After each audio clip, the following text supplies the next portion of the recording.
Adiberga and her brothers. Once upon a time, there was a girl called Adiberga. She was very beautiful, and everybody loved her.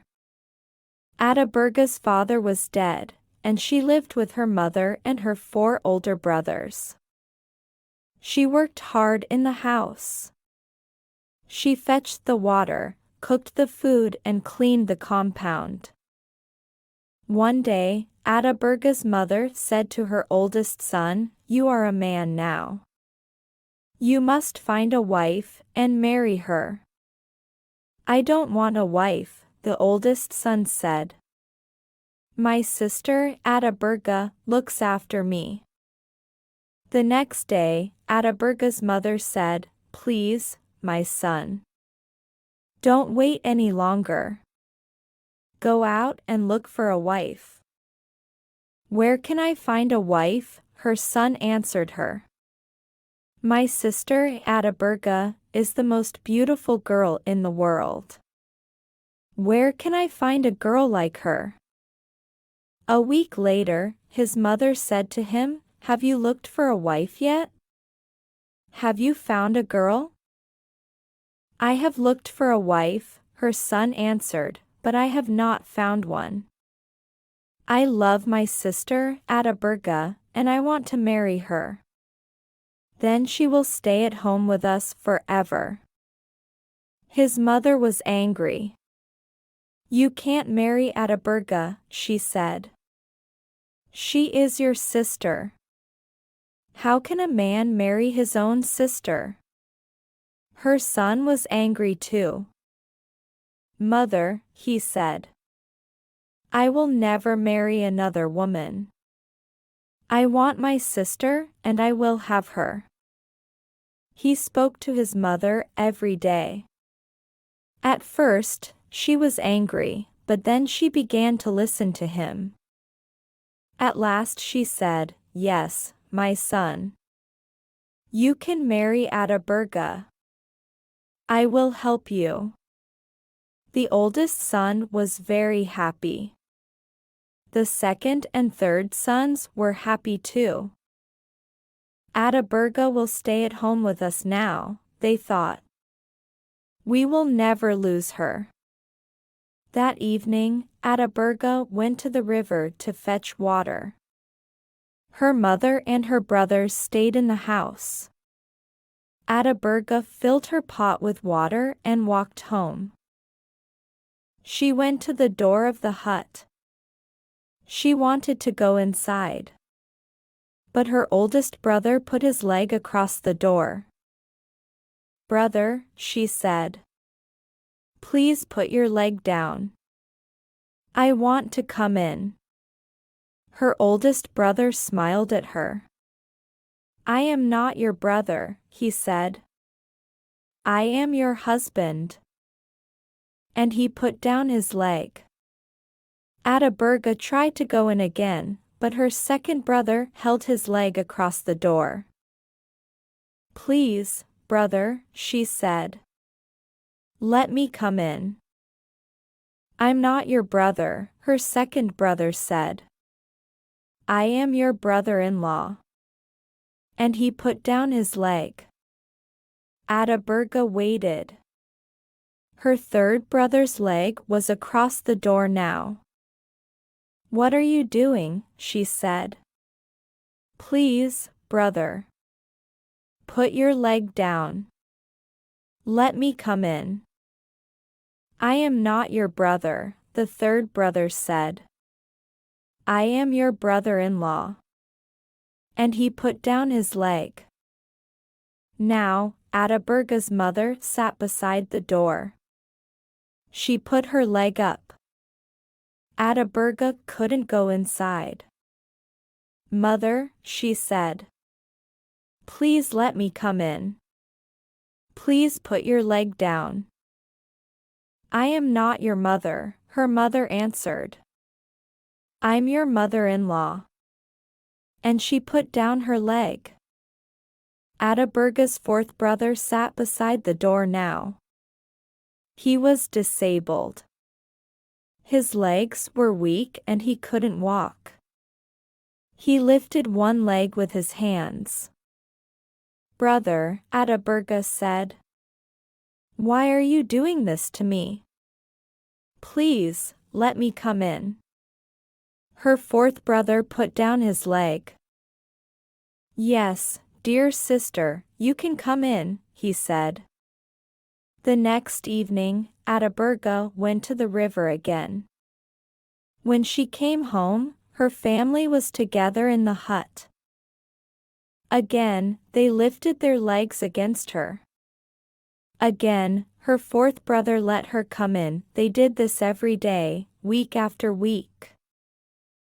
One day, Adiberga's fourth brother said to her, "Dear Adiberga, I want to go to the toilet. Please carry me outside." So Adiberga picked up her brother and carried him out to the fields. She stopped beside a field of teff. "Don't stop here," her brother said. "I can't use this place. The teff will become dirty." So Adiberga carried him on. They came to a field of sorghum. "Not here," said her brother. "The sorghum is for our food. I don't want to make it dirty." Adiberga carried him far away, to a place full of trees. "Put me down here," her brother said, "and sit beside me. Listen. I don't need to go to the toilet. I brought you here because I want to talk to you. Our mother and brothers have a plan for you. Tomorrow, they are going to give you to our oldest brother. They want you to marry him." Adiberga was very unhappy. "What?" she cried. "My brother wants to marry me? But I can't marry my own brother. It's a wicked thing to do."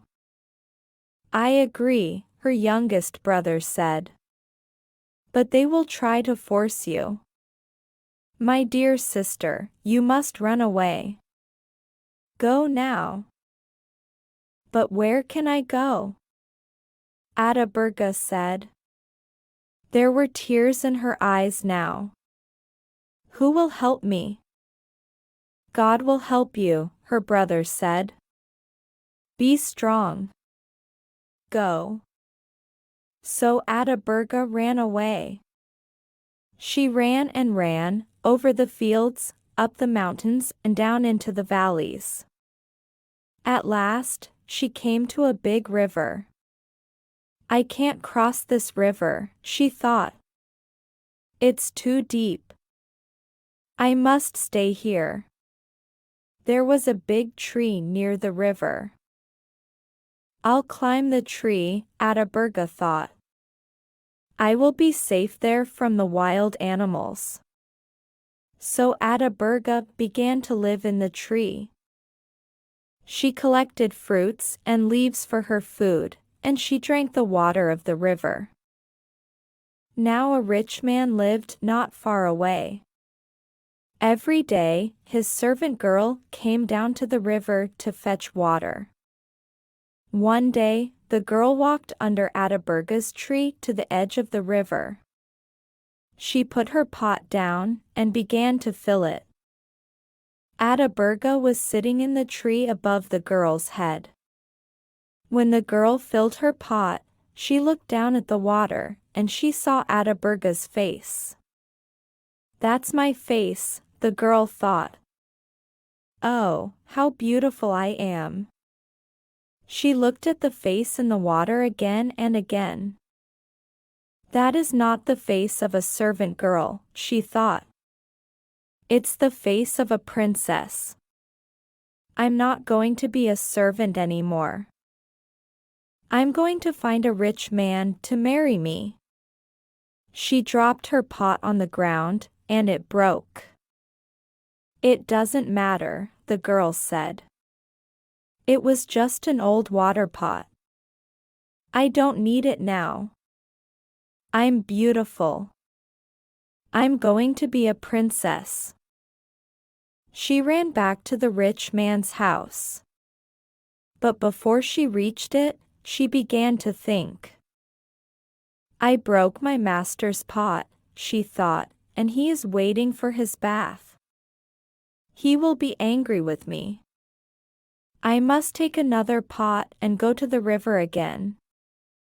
So the servant girl fetched another pot and went back to the river. But again she saw Adiberga's face in the water.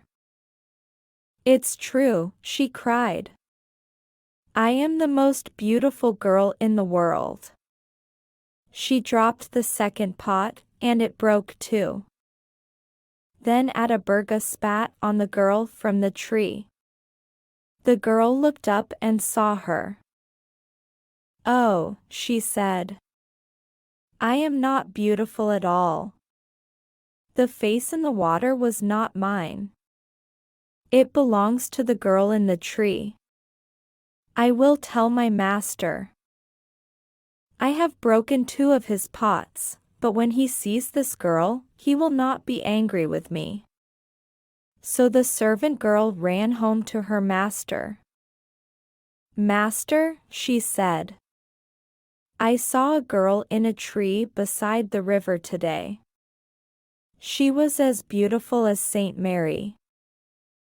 She is the most beautiful girl in the world. I was very surprised and I broke your water pots. Don't worry about the water pots, the rich man said. Where is this girl? I want to see her. Come to the river with me, the girl said. I will show you. So the rich man followed the girl to the river. He stood under the tree and looked up. He saw Adiberga. My servant was right, he thought. This is the most beautiful girl in the world, and I want to marry her. Beautiful girl, he said. Why are you hiding in the tree? Have you done something wicked? Does your family want to punish you? Adiberga didn't answer. She said nothing. The rich man turned to his servant. Go back to my house, he said. Bring me my spear and 2 carpets. The girl ran home. She came back again quickly with the carpets and the spear. The rich man stood the spear in the ground. The sharp point of it was below Adiberga. He put 1 carpet on one side of the spear and the other carpet on the other side. Then he spoke to Adiberga. Jump down from the tree, he said. Perhaps you are a bad girl. Perhaps you did something wrong, and your family is angry with you. Is that why you ran away? Is that why you are hiding up there in the tree? If that is the reason, you will fall on the spear. But perhaps you are a good girl. Perhaps someone tried to hurt you, and you ran away to save your life. Is that why you are hiding in the tree? If that is the reason, you will fall on the carpet. So Adiberga jumped down from the tree. She fell on the carpet, and the rich man picked her up. Marry me, he said to her, so Adiberga married him. Now a new life began for Adiberga. She was the wife of a rich man. She lived in a big house, and she had many servants. She forgot about her mother and her brothers. She was happy, but Adiberga's 4th brother did not forget his sister. He left his mother's house, and he began to travel everywhere. He was looking for Adiberga. It was very hard for Adiberga's brother. He could not use his legs, but only his arms. He needed other people to help him point. One day, he came to the rich man's house. He sat outside, under a tree. Adiberga's servants saw him. They ran to Adiberga. "There is a man outside your house, under the tree," they said. "His face is like your face. His eyes and his nose, his mouth and his hair, they are all like yours. Is he a relative? Does he come from your family?" "I have no relatives," Adiberga said.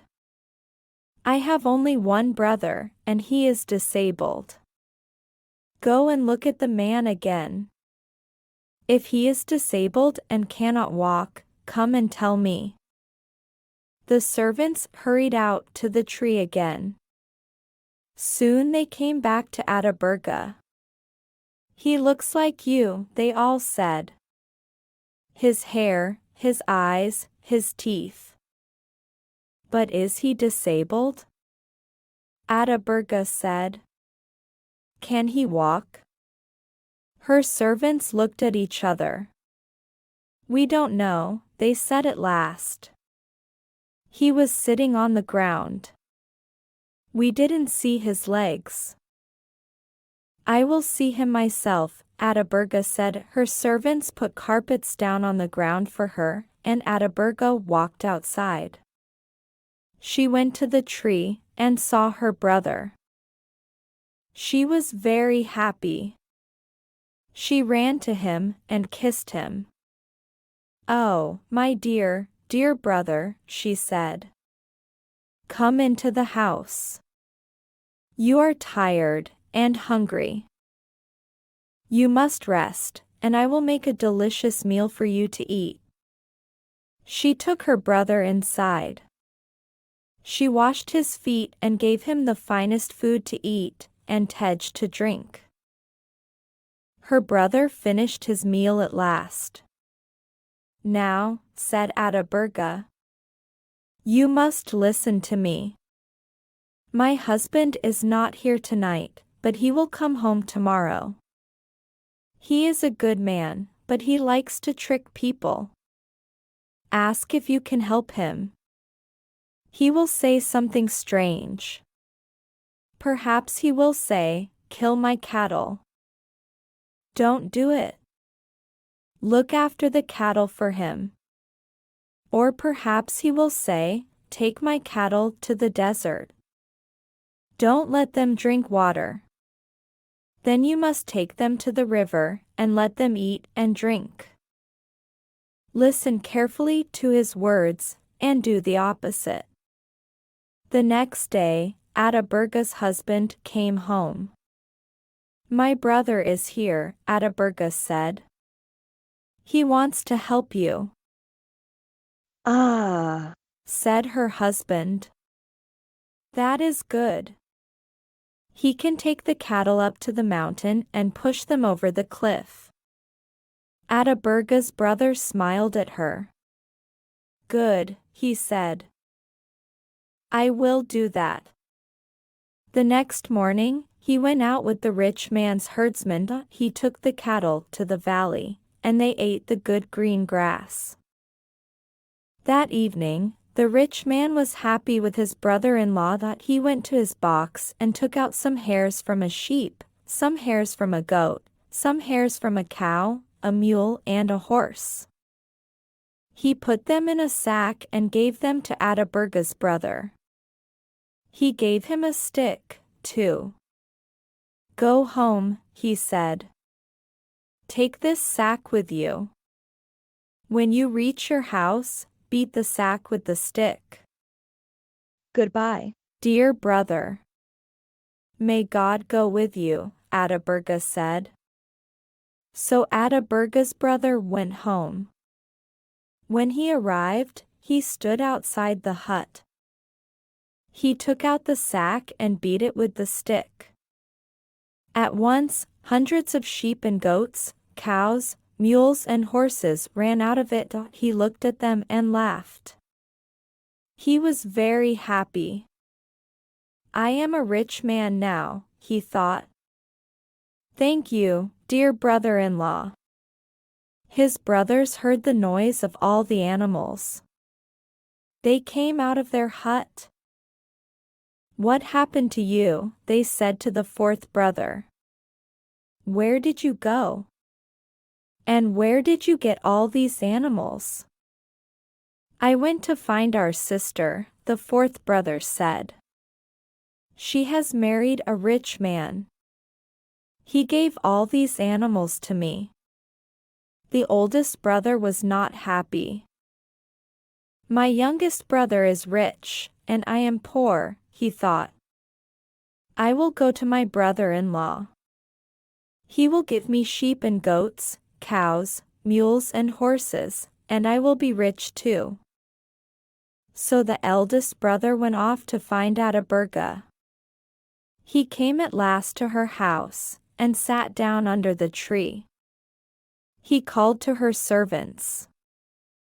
Find your mistress, he said to them. Say to her, your brother is here. The servants went to Adiberga. Another of your brothers is here, they said to her. He is sitting outside the house, under a tree. Another brother? Adiberga said angrily. I don't have another brother. I only have one. But she went out to the tree. Her oldest brother jumped up. Dear Adiberga, he cried. My lovely sister. Adiberga did not smile at him. She didn't kiss her brother. She didn't talk to him. That night, Adiberga's husband came home. Adiberga's brother was very polite to him. Please, he said, let me help you. Let me take your cattle out tomorrow. Very well, said his brother-in-law. Take them to the desert, and kill them all. Adiberga's brother was surprised. He looked at Adiberga, but she didn't look at him. She didn't speak to him. The next day, Adiberga's brother took his brother-in-law's cows to the desert, and he killed them all. That evening, he said to his brother-in-law, I obeyed you, brother. I took your cows to the desert, and they are all dead. Where is my reward? His brother-in-law went to his box. He took out some hairs from a lion and a leopard, and some hairs from a hyena, an elephant, and a buffalo. He put them in a sack and gave them to Adiberga's brother. He gave him a stick, too. Go home, he said. Take this sack with you. When you reach your house, beat it with the stick. Thank you, said Adiberga's brother. He was happy. I will be a rich man soon, he thought. He hurried home. When he arrived, he stood outside the hut. He took out the sack and beat it with the stick. At once, hundreds of lions, leopards, hyenas, elephants, and buffaloes ran out of the sack. They turned on Adiberga's brother and ate him. Then they ran away. Adiberga and her husband lived happily for many years, and had many fine children. And Adiberga's fourth brother was rich and happy too for the rest of his long life. The end. If you enjoy our content, please like, share, and subscribe for more videos. Your support means the world to us.